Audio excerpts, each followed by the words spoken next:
Okay mga kamatis, mga kaibigan, gusto kong maging mantra nyo to ha. Kasi papatunayan ko ngayong araw na to na a vote for a Duterte is a vote for China. Ang boto para sa isang Duterte ay boto para sa China. Now, let's be clear here, ang pinatatamaan natin ay yung liderato ng China at hindi yung ibang mga yung mga tao sa China. The Chinese people are good people. It's just that yung leadership nila is so foul and so foul and corrupt na sa tingin ko it has slipped through our system, and ngayon we are suffering from this corruption. And salamat kay Duterte sa pagpapasok sa mga Chinese na nationals na wala namang ginawang maganda rito sa Pilipinas. Okay lang sa akin ng Chinese, okay? Walang problema yon. Ang hindi maganda rito, yung mga taong hindi kaaya-aya ang ginagawa, yung mga pogo and stuff like that. Nasalamat kay Duterte, nakapasok lahat dito. A vote for Duterte is a vote for China. Tandaan nyo yan, mga kamatis, mga kaibigan, pagpunta nyo sa balota sa 2025. Ngayon pa lang, sabihin nyo ni Kajibin, nagke-campaign ka na, no. Baka kasi hindi kayo mag-vote wisely, napakaraming iba dyan. Huwag kayong pumili ng trapo, huwag kayong pumili ng magkakapamilya. Choose by merits, not by last name po. Nang yan, okay. So, pakinggan natin to. Ito kasi yung most recent. Pumunta siya sa China, siguro para, ewan ko ba. Kasi ang tapang nilang tumakbo sa national elections. Tandaan nyo, na wala na si VP Sara sa DepEd, wala na rin siya sa cabinet ni Marcos. Therefore wala siyang budget or wala siyang confidential funds coming from the government. There must be someone bigger than any businessman dito sa ating bansa ang sumusuporta sa kanya if they are going to run for public office, senator, alam mo yung national elections sa 2025, di ba? So ako, in my opinion, siguro ang Chinese government, since they are very friendly with the Chinese government, they could have, madaling i-fund ang mga Duterte for that. So pero let's go back in time muna and see kung ano yung naging policy ng ni former President Duterte at ang paghimod niya sa puwet ng China during his time. Okay? So, yung nangyayari muna ngayon, ito muna tayo, basahin muna natin to. This was posted noong May 28, 2024. Beijing's an annual fish ban covers Panatag Scarborough Shoal, which ban has utilized by generation of Filipino fishermen. Okay? Ngayon, Beijing, alam naman natin na nanalo tayo sa tribunal, sa yung arbitration doon sa Hague Court, and we have exclusive economic rights dito sa West Philippine Sea. Kailangan, yun kasi yung importante rito we have the rights to do so. So this ban is fucking illegal. Now, let's see kung anong sasabihin ni Duterte during his time of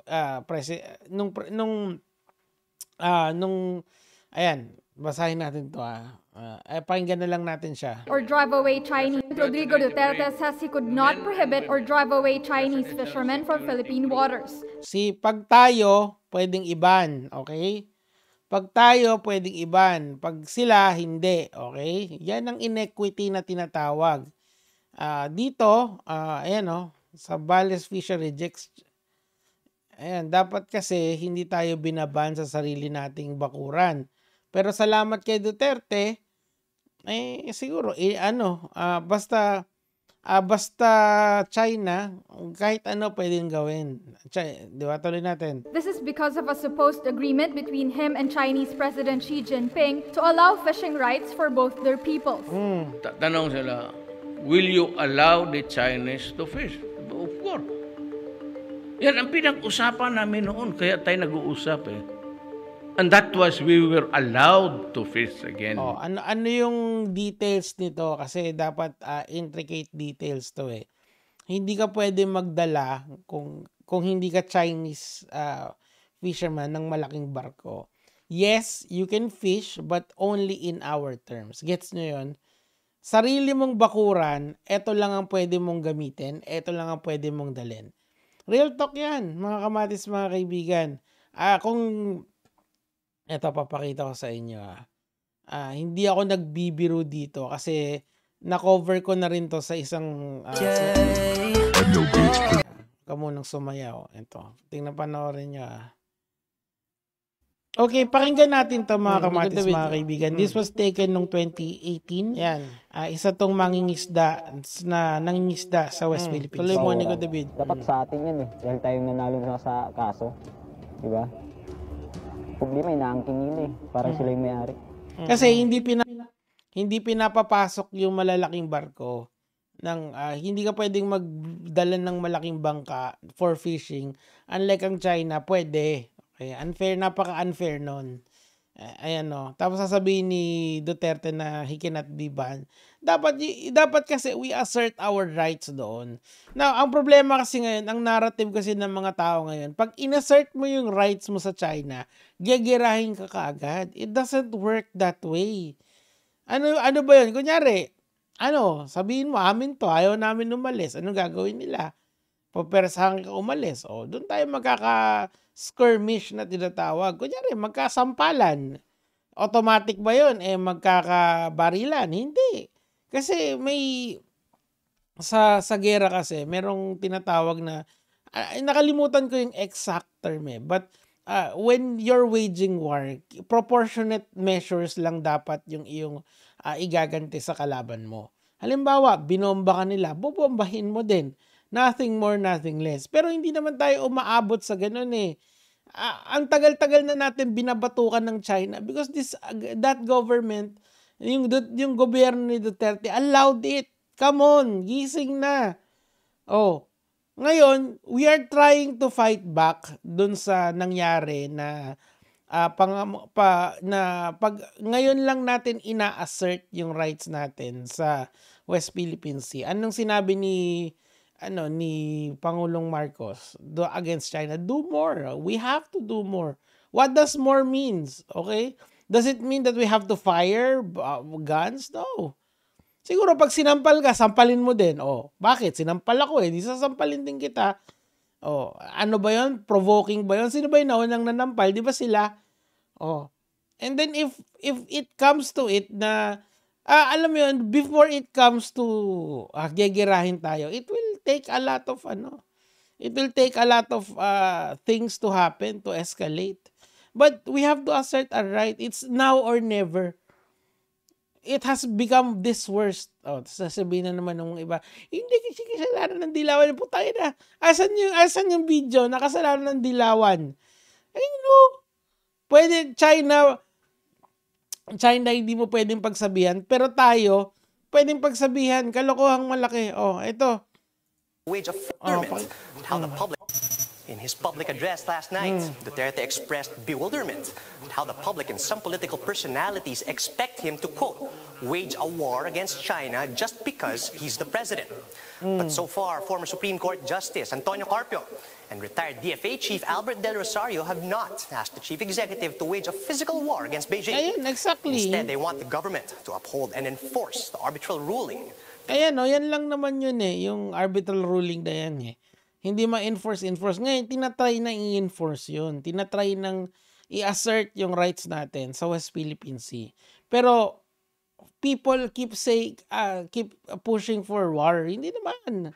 We're just trying to assert what is ours. Before we go there, ang dami pang kailangan mangyari. Ba't pupunta pa? Yung war is like the final step dito. Napakatagal pa nun. Nandito pa lang tayo sa step 1 Ang step 1 natin is to assert our right doon sa West Philippine Sea. What has China done? Nagpaputok ba sila? No. Ginawa nila, nang poprovoke lang. Hindi mamrovoke kayo. Kinang-ina nyo. Basta kami, amin yan. Sa amin yan. Yung dati namin presidente failed to protect it. So why is it wrong for us to assert what is ours? Nanalo tayo alam mo yun, may sinasabi mga DDS, kasi it's just on a piece of paper. Yeah, correct. It's on a piece of paper. And so are the laws. So is the constitution of this country. It's on a piece of paper, but we are all in agreement na dapat nating sundin yan. The world, the international law says that it is ours. It is ours to use. To be more specific, baka may umiyak na naman na DDS. 'Di ba? Hindi naman tayo aabot sa giyera agad-agad. Ang sinasabi ko lang, mas maganda that we take a positive a positive towards the right direction. Kaysa ganito. Oh. And just because,